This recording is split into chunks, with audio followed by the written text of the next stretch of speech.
Top body slam number 5. Another aspect of body slam. If I'm here, I usually use this when I'm dropping sets on the cat. Bam. If I move in and I got him moving back and he puts his hands up, I'm just going to go up underneath him, slam his ass down. Now, once I slam him down, I might knee him, give him a little punch to the sack, kick him, bounce out. Come this way. Yeah, if I'm dropping sets, bam, I got this cat up. I'm just gonna slam him. Yeah, bam, bam, bam, and I'm out. Not trying to wait for nobody. Body slam, again, taking him off his game, letting him think that he's cool with just punches, grabbing him, putting him to the ground. Once you slam a cat, a lot of times what happens is his head hits the ground. Can cause a concussion, can knock him out. Concrete ain't no joke. It's your friend in combat, especially when it comes to the body slam. It's a beautiful thing to drop a cat on his back and let him hit his head bust the curb or hit the ground, because then you don't have to do no more work because the ground just helps you out. I want to talk about the mechanics of the body slam. Once you're up in here and you're going down, you're either grabbing the pant area, coming up. Notice my hips are out right this moment, but once I get them up, I'm pushing my hips in and dropping them down. Now I'm laying Joe down because this is my training part. I'm not going to lay nobody else down. As soon as they hear, I'm pushing force down. The mechanics of it, again, I'm bending, I'm pushing, I'm up, and I'm dropping. Make sure you have that back pushed in. Make sure you're using your legs off this body slam and you're not trying to just pick somebody up with your arms and your shoulders. You don't want to, you go over here and I just try to just pick them up. It's not going down. I want to pick them up and drop them down once I push those hips in. Let the mechanics work for you. Don't overwork yourself because you can cause injury to yourself if you're just trying to pick somebody up with your arms. What is the effects of the body slam? The effects of the body slam, once you drop this cat, you're looking at lower back damage, upper back damage. You're looking at head contusions, concussions, severe injury. It can even cause death. So you want to be able to pay attention when you're working with your training partner, because you don't want nobody to be like, yo, duh, you over here talking about death. And you gonna kill me with a body slam? The impact that may kill you from the body slam is not the body slam itself, but once you hit the concrete, your head will jerk back. If you're against a curb, hitting back on the curb causes a concussion or can cause a death. Once you drop him back on his back, causing lower back damage, spinal damage, bruising, kidney damage. You're trying to, and taking out your wind, destroying your wind. Just taking this cat's wind from him, creating it's a brutal move. So when doing it, know that your life better be on the line. You need to make sure that you know what you're doing and accepting the consequences. It's a dangerous move, so don't just bring it out of nowhere. Don't play around with it. If your life is in danger, if your family's life is in danger, and you absolutely need to go ahead and throw this body slam in there, go ahead and throw it in there. Top body slam number 4. When we do mouth of komi, again, I'm going to attach myself to chat. I'm going to try to get airborne and land on it. That takes some speed. You'll find that big people that wrap around your back will fall forward over you. And this is the time to initiate this. Smaller guys that you suck up when your back up, airborne on your back, and that's easy to do. So whether they're large or small, they'll get wrapped up in this winding motion and you get them airborne. And I guarantee you the mouth of komi, or wraparound technique in judo, was something saved for the black belts that they did to people they wanted to really hurt. And I've used this in judo tournaments to devastate people. I've used it on the street to annihilate people. And because of my body weight, I used it against the guy that challenged me in a more forceful. He came up to me and said, come on, kick my ass. I heard you're a black belt in judo. So I kicked his ass at the Magakam. One throw, his instructor came running out and said, what have you done to my student? He was on the ground. He was, out of wind and hurting because I landed between his legs. And people couldn't figure out what I'd done to him. I said, I just did a throw, but I didn't tell him what I'd done. So this is what I'm telling you today. Use the intent to damage this individual. So here we go. We'll go through it slow. I'm just going to roll on the ground with Chad, and we're going to speed it up until we see the results. So the basic throw, and again, I just wind. Now from here, I want to go airborne. So this is going to be a trick. Showing this slow is a little difficult, so we're going to try and see how it works out. Back here.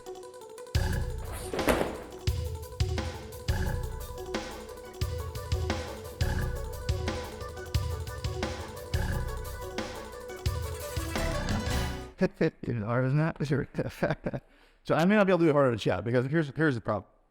So where did you feel where was the discomfort? At thorax. I may not remember this, but about a year ago, I got a rib broke his ribs. He broke his ribs.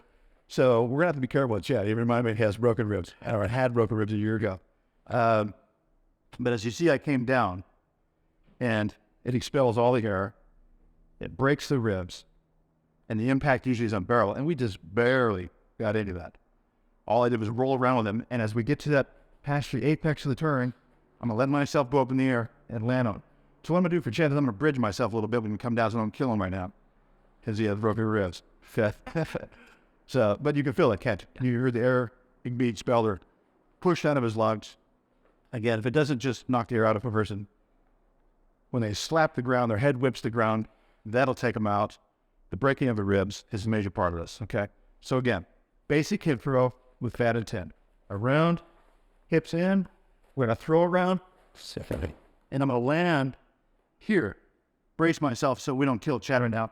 But really, as I want anybody else, I would land on his ribs. So when the final impact is, he gets as I get at the same time, his head whips to the ground, doing the severe damage, or snapping his ribs at the same time. Did we break the rib the first time? Not broken? Good. No, can't do it. So again, basic hip throw, mafu komi. From basic hip throw, mafu komi, we have what's called harai goshi. Okay?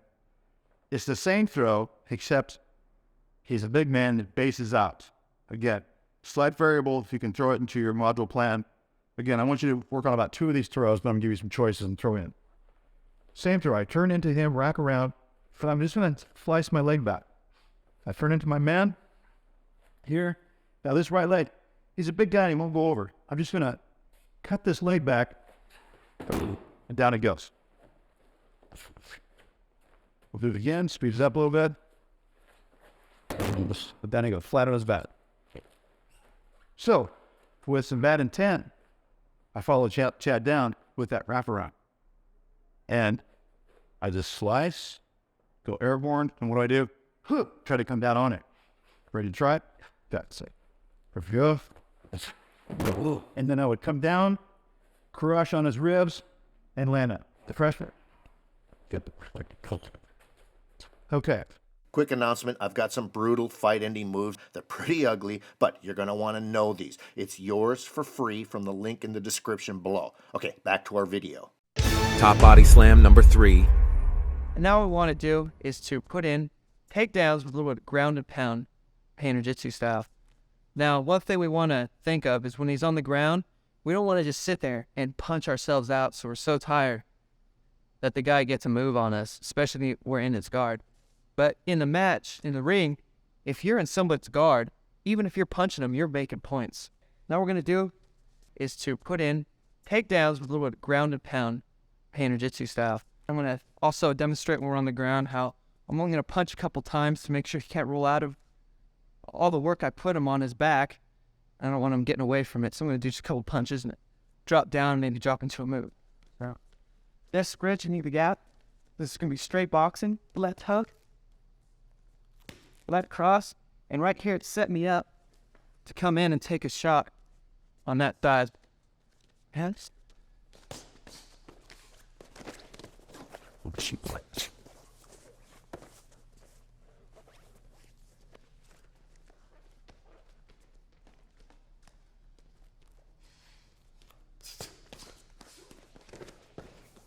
It hurt.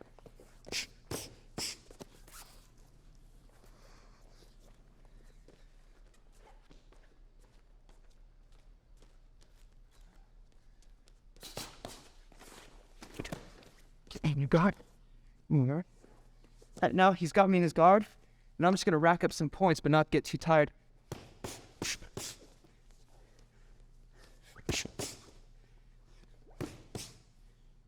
And right here, I'm going to wait for him to move a little bit and hopefully be able to slip it. Or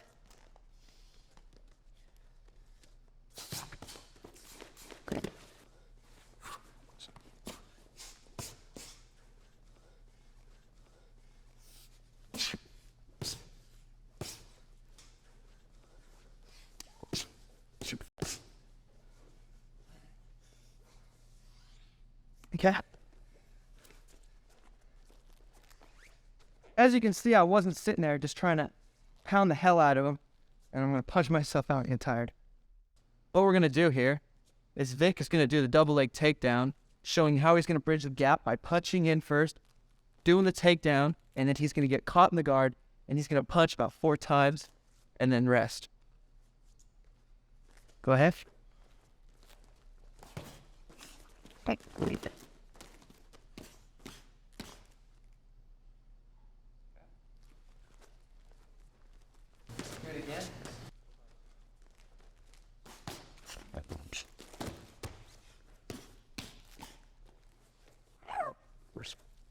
Okay. Top body slam number 2. From the power shoves, we're going to go to power slam. Okay, this power slam, same shirt concept, up in the face. I'm going to grab the his right arm with my left hand. As I lift, I'm simply going to step close to my man with my left foot in this particular technique. I'm going to lift his face. I'm going to step in, execute the throw. Come on up. Jelani loves that. Power slam. If I follow my man to the ground, it becomes even more violent. At this point, again, I don't choose to follow my man to the ground. Go ahead and lift up on his face, block his view, swing my leg through, and sweep. As you see, as he stands up, Jelani, go ahead and step back. As you see, as I'm driving my hand up, I'm lifting my inside leg, hooking behind his leg, jamming my man to the ground as I leap my leg out, jam him to the ground. Okay, drive up, reap through, and on the ground. Chad, come on in. Do the same technique with a different body, different person. Lift and jam. Power slam. Yes, nice. Mark, same throw.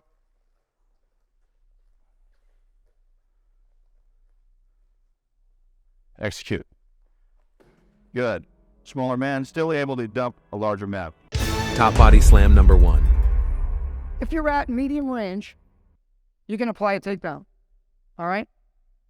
And normally the takedown will either be used as you duck below the opponent's punch. For example, he may jab at your face, maybe take a step forward, jab at your face, and you'll duck underneath him. And that ducking motion, do it again, Brandon, will be part of your shoot. Now you'll notice I changed my levels by ducking. My head is here, and then my head drops to about the level of his midsection. Okay, that sets up my shoot. All right, the shoot is simply a term that means you are moving in, okay, dropping your level in preparation for some sort of leg takedown, okay? Another thing I've got to mention is takedowns are not just meant to bring the opponent to the ground and finish him up with something else. Takedowns should be done forceful enough so that when he hits the ground, he may in fact get knocked out. Okay, remember now, these are street techniques, the very essence of battlefield pancration upon me here. So, in taking the man down, you want to make sure you do it with enough force and with enough violent action that once he hits the ground, either with his back or his head, he may be disabled. Okay? then there's no need to follow up. All right, so basically, if I'm from this range, the mid-range, and if Brandon is attacking me, like I said before, I can actually do a shoot by ducking first. All right? Now, another way in which I can move in and apply this shooting technique in preparation for the leg takedown is I may feint. And again, this is from medium distance. So I may try to fake my opponent out of position by maybe using Spartan spear at the eyes or some kind of an upward hand fake to get his attention up high and off of what I'm going to do. So I might eye flick, I might Spartan spear, I might do some motion, but basically what I'm trying to do is I'm trying to get his mind up. All right? Now that's at the mid-range. Now I can also apply this for infighting. Okay? I can be in the ram position, head to head. I can be in a tight clinch, and I can simply drop real quickly down to his leg level, all right, to his lower extremities, to set up my shoot and my takedown. All right, so I can do it from either range. I can do it from mid-range. I can do it from in close. All right? Now let's take a look at how the shoot turns into a leg takedown. In this case, it's a double leg takedown. Those are the most effective for taking the opponent down. So if I'm at mid-range, all right, and I fake first to gain entry, I try to get my opponent to look up, then I shoot, I drop my center of gravity, so that now my head is on line with his stomach. The next movement is to grab either low behind both ankles, which is a low leg takedown, or higher, which could be behind the knees, or even the upper thighs. Now, there's an important movement here. It really doesn't matter whether I grab him low or I grab him behind the knees. But as I do pull him in, I at the same time push with my shoulder into his belt line. All right? So there is a corresponding physical movement here where I'm pulling and, in a sense, thrusting my shoulder into him. And that force, those corresponding actions, force him down. Now, the harder I can actually push my shoulder into him, and the faster I can apply the shoot, grab the legs, and throw him to the ground, probably is going to mean more impact to his back and head when he hits the ground. All right? So let's try it slow.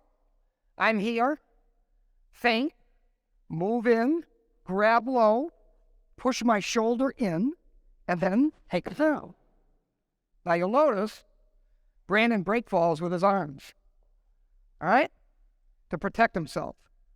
In the street, your opponent probably would not be familiar with proper break falling. So in this case, you're going to drop him to his back as hard as possible. All right, let's go over that one more time. The important thing here is the initiation, the entry. You have to fake him out of position. Get his attention away from what you intend to do. All right, so again, we're here. We move in for the shoot. We grab around the ankles, or let's vary this time. Let's grab him behind the knees. Again, push the shoulder into the midsection so that you're pushing and pulling. All right, force here, a pull here. So he's got nowhere else to go except down. Okay? Now, if he can react fast enough, he can probably fall on top of your back and restrict this takedown. But in most cases, if you do it explosively enough and quick enough, he's not going to have that opportunity. All right? So this time, let's focus on a high takedown, the upper legs. All right? Feint, shoot, grab, drive the shoulder into the midsection, and pull. Okay? Now you can pretty much follow up with anything from here. But in this case, when you throw them, what you're trying to do is hurt him on the way down. You want to hear a good thud on the concrete when bone meets stone. All right. Now, let's apply this technique from inside. So now we're at close range. We may be toe-to-toe. We may be head-to-head. But in this situation, what we must do is drop very quickly, without any deliberation, shoot for the legs, okay? So basically, I got to stop him from kneeing me. I got to move around with him. I got to roll. And basically, I'm going down, shooting, grabbing behind the upper legs, and again, driving the shoulder in and pulling, okay? Contrasting actions. Push. Okay? So that's the key. The further out you are, you have to have a more dynamic entry. It has to be quick, has to be explosive. The closer you get, okay, you also have to be pretty fluid, and you have to execute your movements very quickly as well. Change the levels from here to mid-level. Okay, shoot for the legs, quickly grab, and don't forget the principle of driving the shoulder into the midsection, pulling on the back of the legs at the same time, and dropping him to his back. Remember to click on the link in the description to get access to those free lethal fight-ending video lessons before it's too late. Bonus body slam. I would want to go over body slam. A lot of times, if we don't have a training partner, or if our training partner just don't want to get slammed all day, you can use a nice heavy bag. Get a heavy bag to get you used to body slamming somebody and getting that force, getting used to that force. Two areas where what I like to do is I like to go ahead and take it from the bottom, bring them up, and elevate them on the way up, and dump them down. You're not going to put somebody up over your head when you body slam. But this gives you an advantage of using your ability to get something up and put it down. You're really going to just put up here and put them down. But we want our bodies to be strong enough and aware enough when this body slam comes into effect. I'll show you. And we want to get used to slamming somebody down to the ground, not laying them down.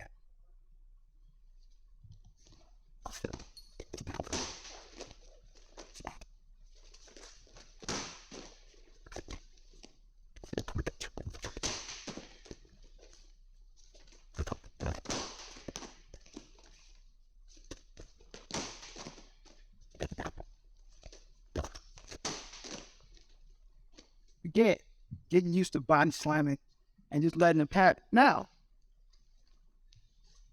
it's not really a street move, but if you are in a situation where you grapple or do something like that, you can also use this almost as a snatch and clean.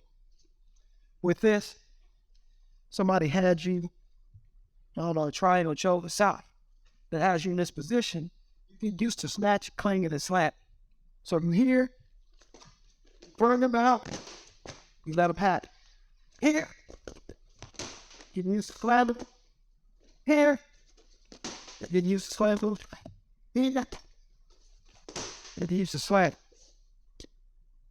That's your box. You try. Thanks for watching our video lessons here at TRS Direct. Hit the like button down below and consider subscribing to our channel here on YouTube. Hit the bell icon and we'll send you a notification when there's a new lesson available. Thanks again for watching.